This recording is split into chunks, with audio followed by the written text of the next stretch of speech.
Ok.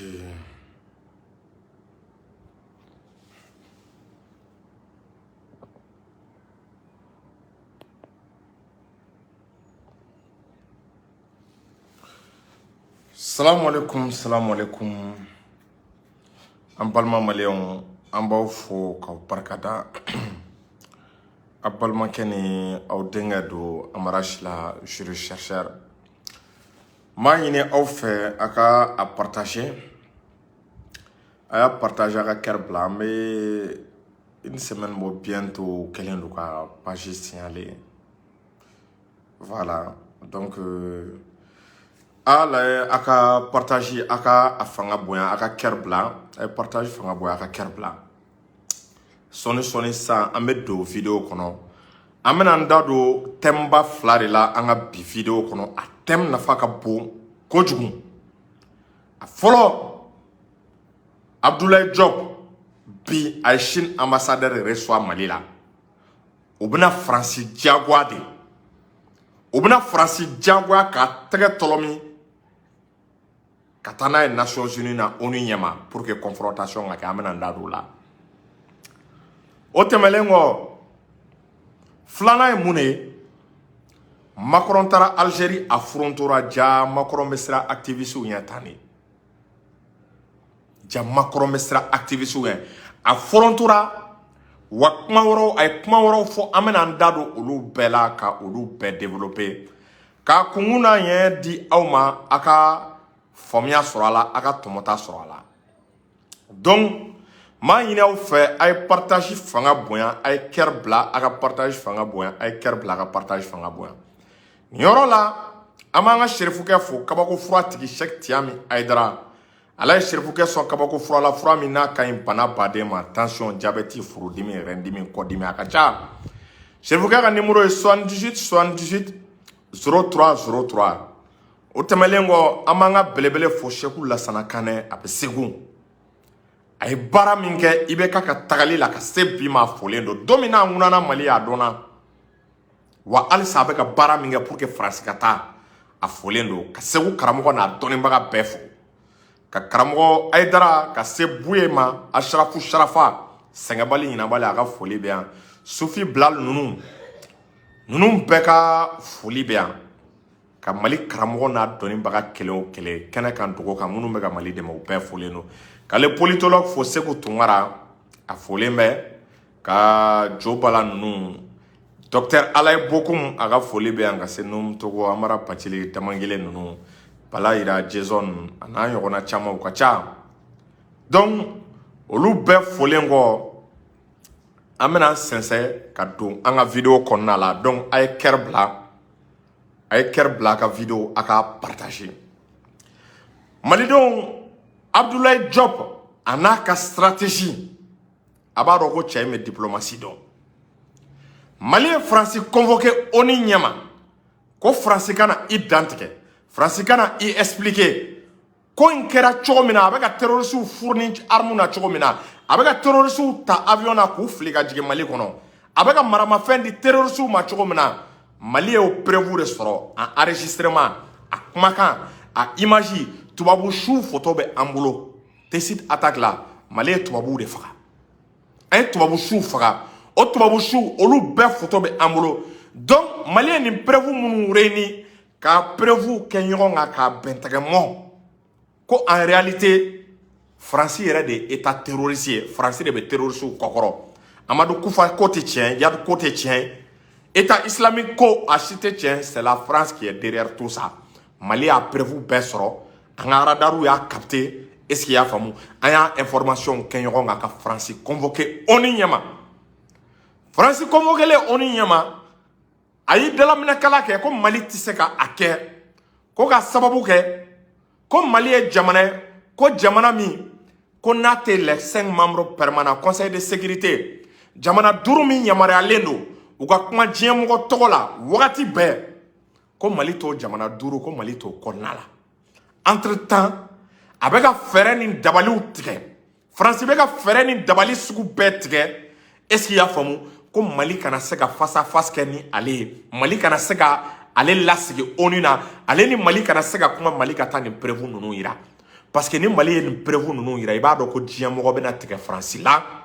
Faransi ka population bɛna tigɛ u la dugu o dugu n'o de tun bɛ k'i allié Faransi la ko ka terroristes kɛlɛ a dugu bɛɛ bɛna ban Faransi la wa a bɛ kɛ sababu ye Faransi taara sigiyɔrɔ ɲini Niger population bɛ wuli Faransi kama ni nin jɔr'u la a bɛ kɛ sababu ye Tchadiens bɛ wuli ka Faransi gɛn u ka base bɛ yen nin bɛ kɛ sababu ye Burkina population bɛ wuli Damiba kama u ka Faransi ko daga bɔ an da la o de la Faransi sirannen don a yɛrɛyɛrɛlen don Macron bolila o de la ka taa Algérie k'u ka kuma Mali fɛ ko Mali kana olu wele ONU ɲɛma Mali kana olu maloya Mali kana olu legu Mali kana olu yira diɲɛ mɔgɔ la Faransi bɛ nin baara de la an bɛ wagati min na a ye président africain baden bila u ka kuma Assimi Goïta fɛ a kana taa n'olu ye ONU ɲɛma pour que olu kana malo parce que diɲɛ kɔnɔ État ka crédibilité État ka danaya mɔgɔw ka da État la mɔgɔw ka sɔn État ma fo a ka dɔn ka État k'a bɛ baara ɲuman kɛ ani terroriste tɛ collaborer ani drogue feerela tɛ baara kɛ État ka kɛ État ɲɛnama ye f'i ka sɔrɔ k'a fɔ jogo damadɔw bɛ yen olu ka sɔrɔ i la Faransi dun de la jijikɔrɔ baara de la a bɛ jamanadenw su ka bila ɲɔgɔn kan a bɛ maramafɛn di jamanadenw ma aw yɛrɛ dama ka bila ɲɔgɔn na a bɛ sɛw bila ɲɔgɔn na a bɛ nin bɛɛ kɛ dogo la mɔgɔ kana bɔ a kalama mais pour la première fois Mali ye preuve fara ɲɔgɔn kan ka preuve réuni terroristes photo terroristes su avion jigintɔ ni minɛ ye kana di terroristes ma u kumakanw Mali ye o preuve de réuni ka taa Faransi kama ONU na n'i y'a tile joli ye ko Faransi kana an ka sigi kɛ Faransi bannen bɛ k'ale tɛna bi a tɛna sini Faransi b'a la k'a ni Mali tɛ sigi k'a ti Mali lamɛn bi a tɛ Mali lamɛn sini ko Mali k'aw ma olu bonya ko olu ka su min sara yan olu ka soldat hakɛ min ko sarasi 50 ani kɔ ko o de sara Mali kɔnɔna la Faransi ka kuma la ko olu tɛ se ka sigi ko ka Mali lamɛn nin kuma la ko ni Mali ma olu ka sarasi su bonya ko ka na olu wele k'a bɛ olu legu ko olu ni Mali tɛ sigi kɛnɛ kelen na Faransi ye nin de kɛ a ka argument ye mais a b'a kalama diɲɛ ko mana kɛ cogo o cogo i b'a sɔrɔ sariya dɔ bɛ yen est-ce que i y'a faamu min bɛ se ka o ko fana contourner Mali ye fɛɛrɛ jumɛn kɛ Mali ye baara jumɛn kɛ an ye hakilina jumɛn ta i bɛ Abdoulaye Diop i b'a dɔn k'a kunkolo bɛ baara kɛ k'a bɛ diplomatie maîtriser nin yɔrɔ de la d'abord Mali ye Faransi convoquer min kɛ an y'a kɛ wagati la a b'a kalama Conseil de sécurité diɲɛ jamana 5 in na Faransi b'a la Faransi Chine Amérique Russie ani Grande-Bretagne a b'a dɔn diɲɛ jamana 5 in na jamana 5 ba min n'o de kan ka kuma diɲɛ kungo la wagati bɛɛ aw b'a kalama ko ɲɛmɔgɔya bɛ Chine de bolo o ɲɛmɔgɔya bɛ Chine de bolo bon bi jigi fila de bɛ Mali la Chine ale ni Russie donc Mali taalen ni résolution ye n'u banku ti Mali répond Mali fana ye mun de kɛ Mali ye Chine ambassadeur wele Mali ye Chinois wele k'u ni Chinois ka sigi Mali a demandé ça Chine fɛ ale b'a ka résolution a ye requête min kɛ Mali bɛna o di Chine ma Chine ka Faransi convoqué ni Chine ye Faransi convoqué Faransi tɛ se k'i ba Faransi obligé len de don est-ce qu'il y'a faamu kana Chine ka convocation jaabi parce que Chine ale bɛ parmi les 5 membres permanents donc la France est obligée de venir répondre aux accusations du Mali wa accusation minnu ni Mali bɛ ka kɛ c'est des accusations très graves Faransi ka État ka crédibilité de bɛ yen fo sisan Mali ye accusation minnu kɛ Faransi ma se k'a sɔsɔ u ko k'u n'an tɛ sigi mais k'a fɔ k'an ye nkalon tigɛ ko kuma tɛ tiɲɛ ye ko drone yera sanfɛ Faransi ka drone yera sanfɛ u bɛ k'an ka camps filmer ka position di terroristes ma ko Faransi ka avion yera u bɛ terroristes dɔ ta yan ka t'u bila dugu wɛrɛ la u bɛ terroristes dɔw bɔ dugu wɛrɛ la ka na n'u ye Mali la Faransi ka avion yera o la Faransi m'a fɔ k'o tɛ tiɲɛ ye a ma se k'a répondre a ma se k'a fɔ k'o tɛ tiɲɛ ye ko Faransi yera terroriste ba dɔ bɛ yen n'a bɛ fɔ a ma Bahaga k'a y'olu ka mɔgɔw ta 3h du matin est-ce qu'il y'a faamu ka taa n'u ye Mali côté wɛrɛ la pour que u ka se ka taa Mali armée kɛlɛ Faransi ma se ka o fana sɔsɔ donc dalu ni preuve sugu bɛɛ bɛ an bolo mais Faransi de ko k'ale tɛ sigi ni Mali ye mun de la Faransi bɛ siran Mali ɲɛ bi sa pourquoi ne bɛ aw ɲininka Faransi bɛ siran Mali ɲɛ mun de la mais ale m'an coloniser ale dalen t'a yɛrɛ la ni Faransi dalen don a yɛrɛ la mun na a bɛ ka siran face à face ɲɛ ale ni Mali cɛla la o de la Mali y'i jigi sɛmɛ yiri kɛ Chine ye Mali y'a ka ci don Chine da ko Chine ka Faransi wele o kana bɔgɔ jeni kan parce que n'a ma confrontation kɛ aba kalama élément de preuve mime angulo France keleme ka consigne di ko par tous les moyens ko ka chogo sugu beke a preuve ka latunu a preuve kana sega yira ale ni Mali kana sega sigi ka foke avec Algérie présent bla au délai là avec CEDEAO présent bla ou ka Assimi Deli ou kana face à face ke ale kana malo aw ba kalama ni Mali ni France face à face ke na ni preuve yira ba kalama we France ka contrat badé ne tienne France ka contrat be tient domaine badena non seulement pays africains me bala mais mo be sira ali ka France ka marama fin sa quoi marama fin ne aw ba kalama ko mo be na sira France bolo fin saniye o be sira France ka marama fin saniye mo be na sira France ka coopération e mo be sira tege di nyoma ma oni France tiala la surtout aw ba kalama ko africains ne be na ban France France jigi dumpe Afrique de abega africains ne ga nafolo chouin abega olu de ga dugujukoro nafolo bo kata oke ka jamana développer kata oke ka armement sa kata oke ka blastant fait France bi ko minke ni bokera ni kalama we France salé ni we France ka ko de bané donc c'est ça scénario jumembe la France est obligée maintenant et Chine mana a convoqué Chinois ben France convoqué ni Chinois we France convoqué France obligé les no probablement avec son la semaine prochaine na probablement Chinois va son France convoqué semaine prochaine. Donc nous France convoqué 600. Mon ebenake. Aba kalama oninte kiri soye. Kiri te na ke ko enao. Mais nim beiga dalu bo ka pi. Mali bi ka dalu bo, France fene ba ka dalu bo. Donc oni me bo akalama. Oni mena famu kunjumena Mali bane me ministre ka to jamana konna la. Oni mena doni ne senfe. Quand ka sira ministre ka présence anga jamana kono parce que kojugu de be ka ke parce que terroriste do de bu kokoroma dun parce que do de be terroriste kokoroma do de be terroriste ko mi me ka menan duma mi me ka position duma mi me ka Mali armée temesra Mali armée ka position Mali armée ka armement mo yoromna jamana de be jamana me ka renseignement de terroristes donc au destin fait la France a peur d'un face à face est-ce qu'il y a fameux avec le Mali. Donc Chine mena ou obligé. Donc ni Chinois ou obligé ko barake. Iba e kafo ou sonao al nou nana nou ma jabidi aba kalama o victoire diplomatique de Mali bolo. Donc ankele ngani bara minga daba onye sino ko tanyere. Ntendo wala amega ni mbara minke chen te bo France kono re dien kono foka dugukolo meleke nte bo France kono ore la na Manchester Francis keleli la ngan chesri na me nyogo mene Francis keleli la anga nyogo mene billahi na me nyogo mene amega minda France ga nu yu labengana ankama nu e doro soro tanto re a ben ala cheni Francis labengana nu e doro soro tanto ore la anga précaution beta non seulement nga bo sefa la Francis ga sira be sira o sira la anga be dégager ne pro français même Mali la wata Francis en sera niveau doma anga responsabilité ta parce que amega do kele do de kono mo te kele mo chita a ban wakati do parce que amé niveau do la Mali be ka guerre médiatique de ke ni be France kele il faut que iku legu o be kojugo mina ga ira diem gola o be ka ni bara minga o ka jamana konna la o ka population ta do tuma be o tu ka armée nyemo de sigi o lu ba fo ko oui ku be ka terroriste fa ka Mali la o be ka Mali population deme est-ce ya fo mo terroriste o fanga be ka do ka Mali la o be ko de fu ka population donc population me ga yede ko France be ka na Mali deme a Congola esi ya famu ku ka soldat be ka sa Mali Congola ko me ko Mali be ka fisiri wale ake ko Mali be fe ka be France lego o be ka ta situation présentée tene France nyakoro mais li Mali e France wole onina débat ka ke donc français ou ale ni dien jamana bade ne be na boa kalama France be bara jugu mina Afrique o be na donc ko France be pompier pyromania de la o be na donc ko France klekele make africain fait o be na donc a foko génocide fagali jugu viol fenfe be ka danga muso ko be na doko jako ni bede no e français kongo jugu ka Afrique mene minoko jugu ka Afrique mene bana jugu ka Afrique mene a be na don ni ne senfe ka juba ju français or la France straneme parce que ni kera France ka intérêt na ka marché bade ne tiena Afrique français jigi karla est-ce que vous voyez donc ngome bo kan yoro daw kloka ani flana Macron yi to Algérie ka foko activiste ko France ni africain tignona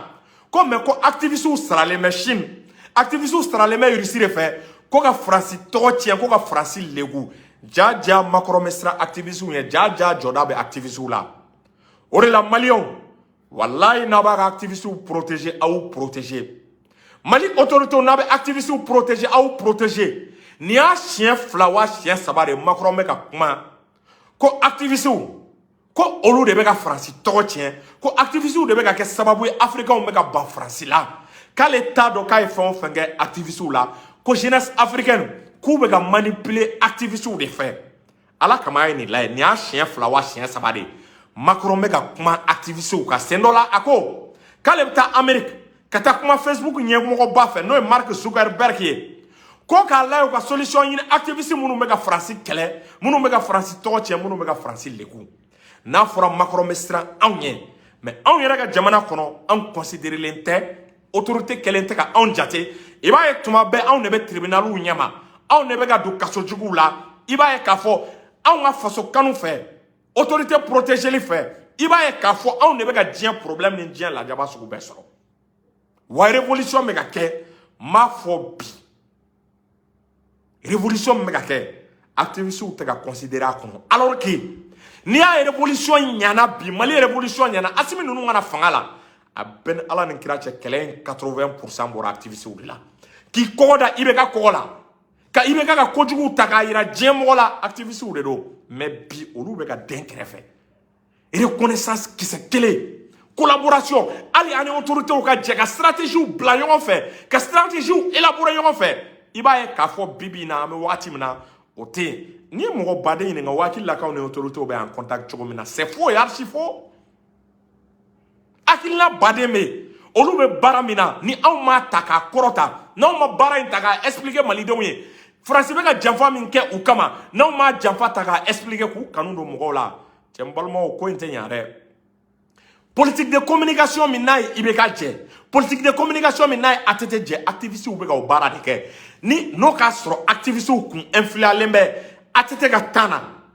wagati min na rébellion min na bi ATT kan Faransi ka janfa de don mais politique de communication de kun tɛ wagati activistes u kun ma yɛlɛ réseau sanfɛ u kun ma baara daminɛ réseau sanfɛ activistes kun ma caya i ko nin caya cogo o de la an bɛ aw hakili jigin ATT ka temps na n ko rumeur ye dugu ci rumeur ye dugu ci mun na a fɔra ko Amadu Tumani Ture de bɛ rebelle wele o rumeur de ye ATT la bi muso wulila kama esi y'a faamu ko ale yɛrɛ de ye rebelle kuntigi ye bon u bɛ k'o cas min kɛ yan dɛ activistes de kɔngɔmalen bɛɛ u ye nkalon tigɛ cogo o cogo activistes bɛ bɔ ka nkalon da kɛnɛ kan k'a yira Faransi ye nkalon tigɛ Macron dabali le banna activistes la parce que a y'a ye k'a bɛ Mali ɲagami cogo o cogo a ko a bɛ Mali déstabiliser cogo o cogo activistes bɛ bɔ ka tiɲɛ fɔ wa activistes i b'a ye k'a fɔ a caman na u bɛ ka fanga orienter n'i y'a ta k'a lajɛ RFI tun bɛ ka manipulation min kɛ n fɔlɔ de bɔra k'a dénoncer an ka o dénoncer de kɛra sababu ye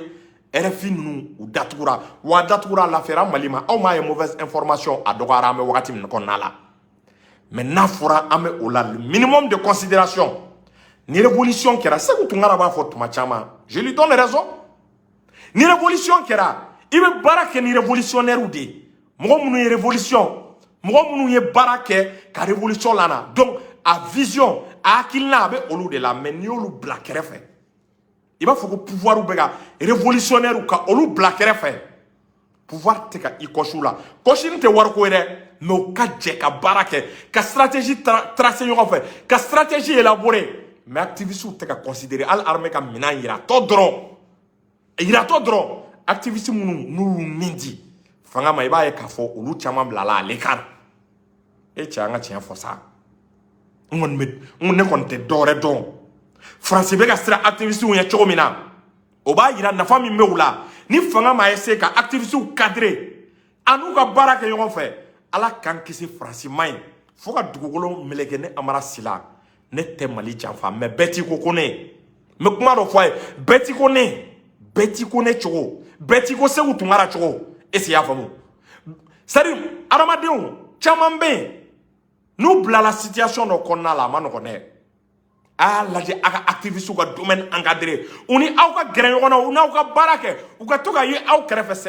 c'est des symboles du pouvoir bi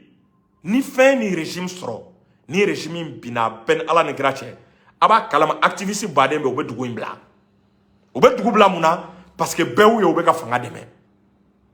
mais n'a fɔra le minimum de reconnaissance fanga bɛ k'i ka distance ta n'o ye cɛ an kana ɲɔgɔn nɛgɛ tuma bɛɛ olu de bɛ kaso ni kiirisow la cɛ an kana ɲɔgɔn nɛgɛ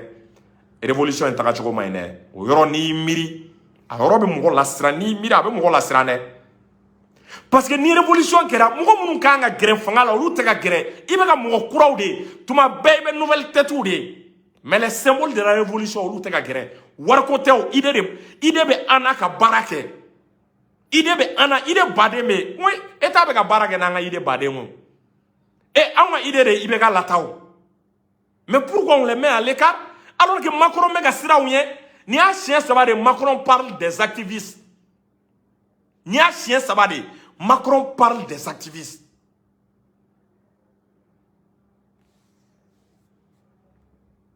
maintenant fɔra anw ka autorités sigilen bɛ olu tɛ k'o dɔn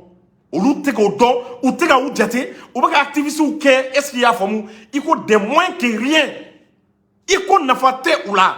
a bɛn ala ni kira cɛ activistes damadɔ bɛ Mali kɔnɔ n'olu y'u daminɛ ka kalo kelen kɛ n'u daminɛ ka kalo kelen kɛ n ka la la Macron b'a sago sɔrɔ e yɛrɛ ɲɛ bɛ fɛn dɔ bɛ yen a ka ɲi i ma c'est à dire olu an ka ni autorité minnu bɛ yan quoi u ye fɛn dɔ sɔrɔ fila dɔrɔmɛ la bilahi u t'a dɔn quoi u ye mun sɔrɔ fila dɔrɔmɛ la quoi c'est à dire an nana sɔrɔ système de communication dɔ bɛ sur place u bɛ ka baara kɛ aw ye a bɛ fɛɛrɛ de kɛ k'o tɔ encadrer k'o tɔ protéger ka o tɔ bila sira ɲuman kan pour que halisa u bɛ se ka aw dɛmɛ activiste minnu bɛ ka communication kɛ bi fanga ye ni i bɛ ka kun ye ninnu sɔrɔ ni a tɛ kun ye ninnu sɔrɔ ni kalila ala la bilahi coup d'état kun tɛ k'u la mais on les écarte alors que diɲɛ don o don Macron bɛ ka kuma u kan ne bɛ nin bila ne bɛ nin yɔrɔ bila salamu aleykum